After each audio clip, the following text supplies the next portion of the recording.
Big boss OTT fame superstar Akshara Singh आज एक बार फिर से चर्चे में है। वजह है उनका नया गाना बड़ा भाग बबले बाड़े, जो आज रिलीज हुआ है और लोग इस गाने को खूब पसंद भी कर रहे हैं। लोक आस्था के महापर्व छठ का यह गाना अक्षरा ने बेहद मार्मिक तरीके से बनाया है।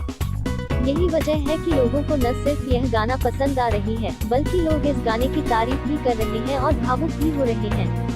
गाने में अक्षरा एक सूप बनाने वाली के किरदार में नजर आई है, जो सूप बेचते हुए एक घर जाती है।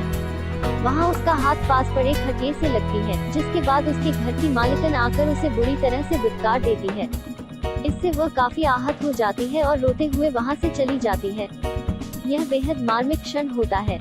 दरअसल अक्षरा के YouTube चैनल से रिलीज गाना बड़ा भाग बबले बाड़े छठ पूजा से जुड़ी उस चीज को दिखाता है, जिस पर आज तक किसी ने ध्यान नहीं दिया। खुद अक्षरा कहती है कि छठ माई की कृपा अपने भक्तों पर हमेशा एक समान होता है, फिर भक्त ही एक दूसरे में फर्क क्यों करते हैं।